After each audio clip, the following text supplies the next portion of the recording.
Well, why don't they call? They've had plenty of time to decide.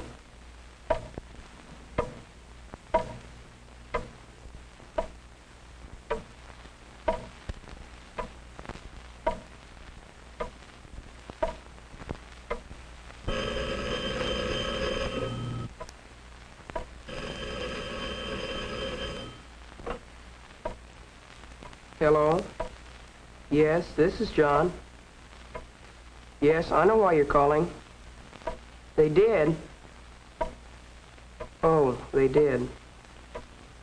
No. I guess that's it then. Thanks anyway.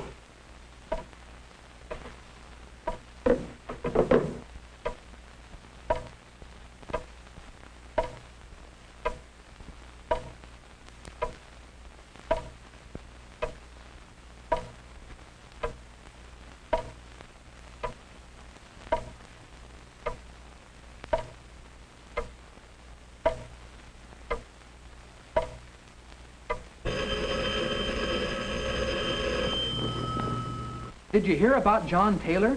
They voted him out as student council representative because he was caught cheating. Who? John Taylor voted out John a student Taylor council cheating? representative. Who is cheating? John Taylor. John Taylor? John Taylor. John Taylor? John Taylor.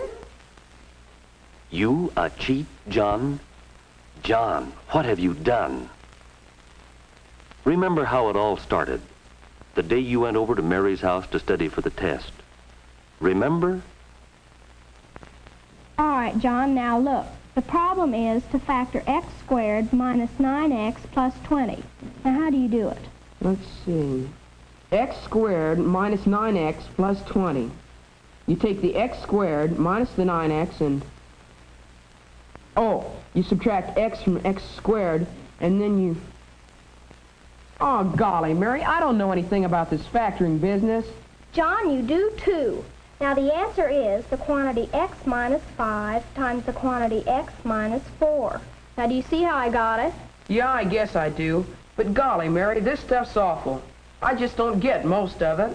You'll just have to. You won't pass the test tomorrow. I know it. Mary, if I get stuck on the test, you'll help me, won't you? How can I help you? It's easy. Miss Granby hardly ever comes back to where we sit. If I get stuck, I'll just ask you for the answer. Well, I don't know. Oh, forget it. I probably won't have any trouble anyway. But you remember what happened the next day, John. Miss Granby's test was even tougher than you thought it would be. There were a lot of problems you couldn't work, and it seemed to you that you didn't stand a chance of passing the test. And right there in front of you sat your pal Mary, with her head chock full of all the answers you needed. You thought about it. There you were, desperate, and there was your salvation within arm's reach. So you decided to take a chance. You asked Mary for help, and of course, Mary, being Mary, gave you the help. It was all so simple. You began to wonder why you'd spent so much time worrying about the test. Yes, sir, you felt pretty pleased with yourself. You'd put one over on Miss Granby. A few days later, Miss Granby returned the graded papers.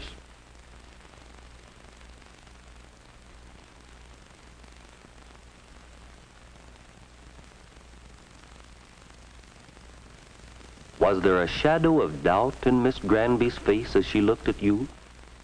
What was there for Miss Granby to doubt? After all, wasn't this the best grade you'd ever made on an algebra test? Maybe that was it. Maybe the grade was too good. Somehow that odd little look Miss Granby gave you seemed to haunt you. Did you really earn that 92, John? I wonder. Oh, she didn't mean anything. That test wasn't very important anyway. Yes, you thought it was just a little thing, but it was the beginning of all your trouble. After that, life went on for you pretty much as usual. You were busier than ever with sports, with Mary and your friend Jim, and most of all with your new job as student council representative. You'd always wanted to be on the student council, and you were really proud of yourself the day you were elected to take Jack Martin's place when he moved out of town. But now, with the honor of the job, went the necessity of keeping your grades up, and that was your problem.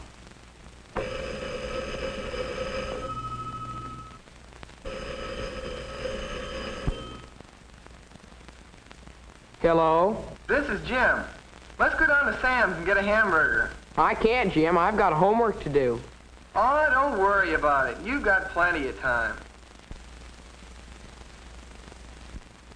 Okay, let's go get a hamburger. I'll see you in a minute.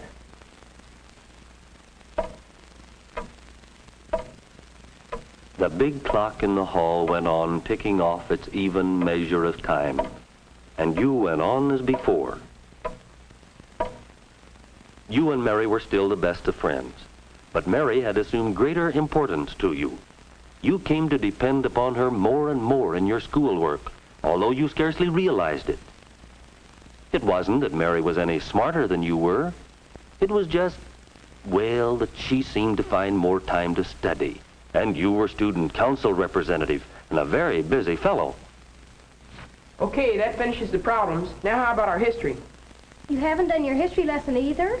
Well, gosh, Mary, I can't do everything. I have 2 council meetings this week. I just don't have time to study. Well, here are the answers to the history lesson. But I think you're going to have trouble when we have tests and all these things. What are you going to do about the big test tomorrow? Oh, I'll get by all right.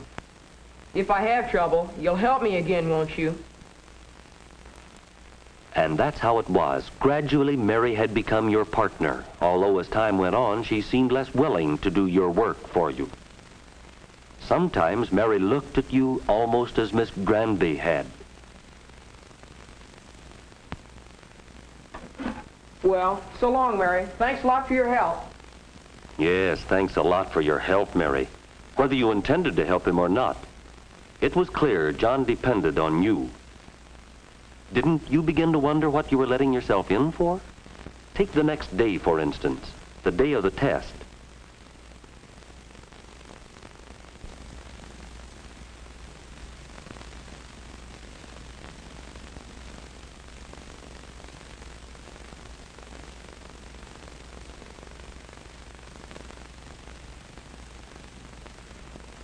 What's the answer to number 9?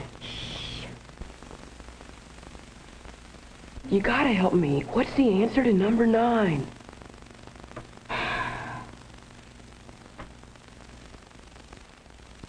John, bring it up here, please.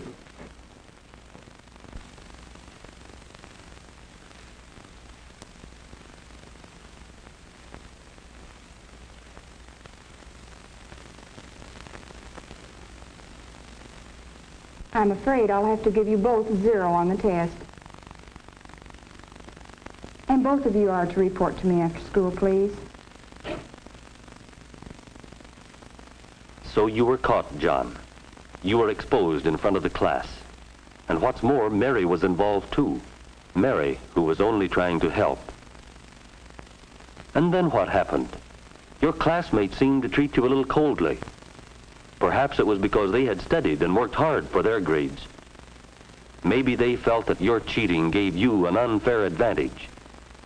And their thoughts about you were reflected in another way. Hey, what's up? Meeting of the student council. That's funny. My name isn't on there.